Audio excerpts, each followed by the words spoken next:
Good afternoon, ma'am. I am Charlo Ayanto, and I am tasked to report Unit 3, Lesson 3, Parent Involvement.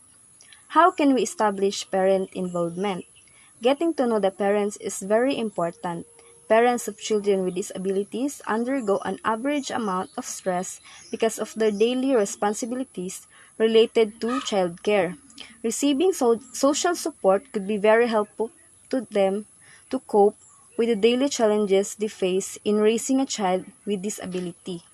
That's why it is so important to develop family professional relationships wherein they collaborate with each other, capitalizing on each other's judgment and expertise in order to increase benefits for students, families, and professionals. So according to the Senate Bill number 2020, introduced by the late Senator Miriam Defensor Santiago under Section 18, Parent, Sibling, and Caregiver Education. There should be a formal training and counseling program for parents, siblings, and caregivers for them to acquire a working knowledge of special education, gain an understanding of the psychology of the children with special needs, be aware of their crucial role as educators, and gain knowledge and skills on how each parent, siblings, or caregiver could maximize his or her services for the optimum development of the potential of the child.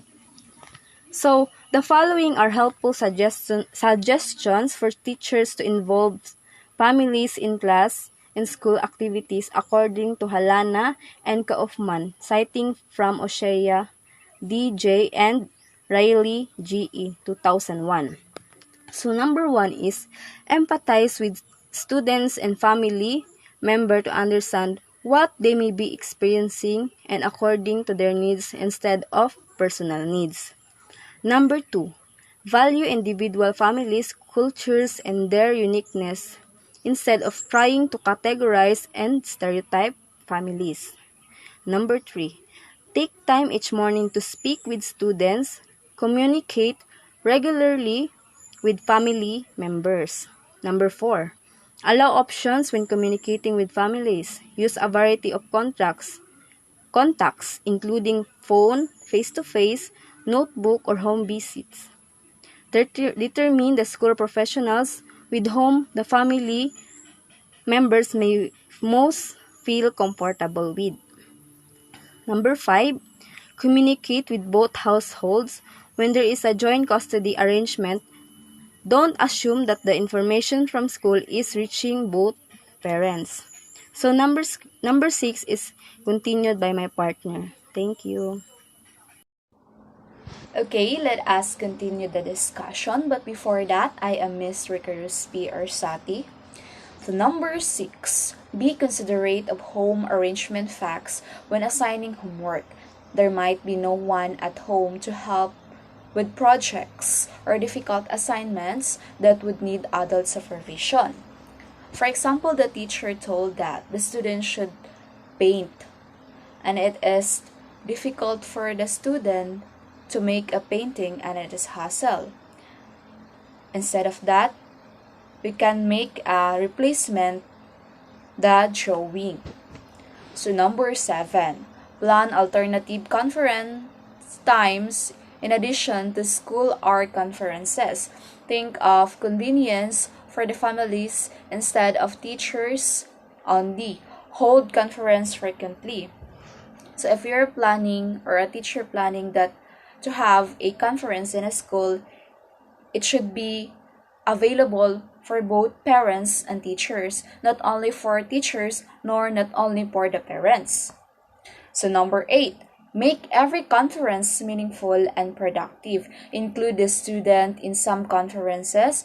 Begin and end every conference, conversation, meeting with positive facts and work sample. Because it gives the student a motivation to continue what she or he doing. So number 9, invite families into the classroom as much as possible. Value any and all contributions or suggestions family members make. use lessons to incorporate family customs, rituals, and traditions.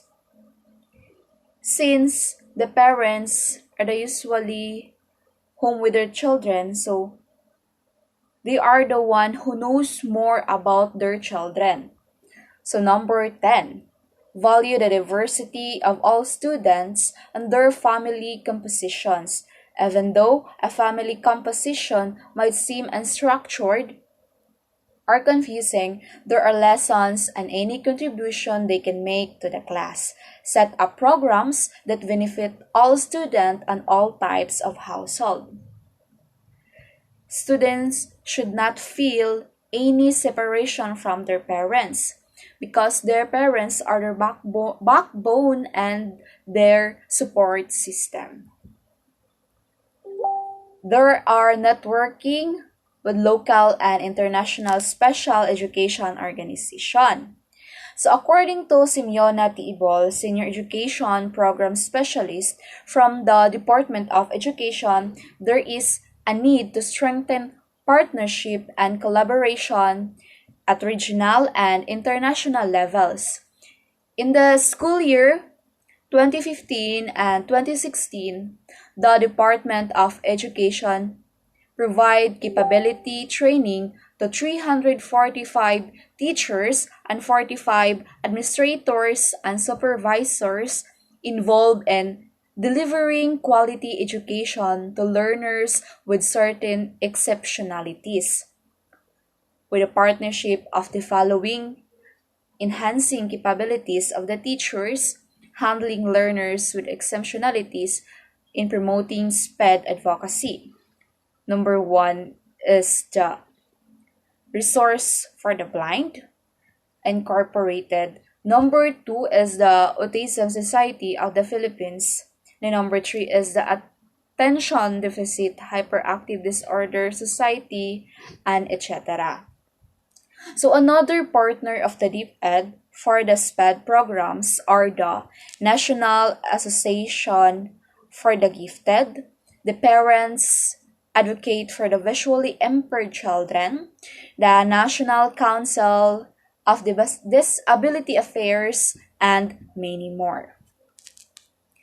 With the partnership also of the civic organization and international agencies such as UNESCO, UNICEF, the Seniotech, and there are conferences that they make.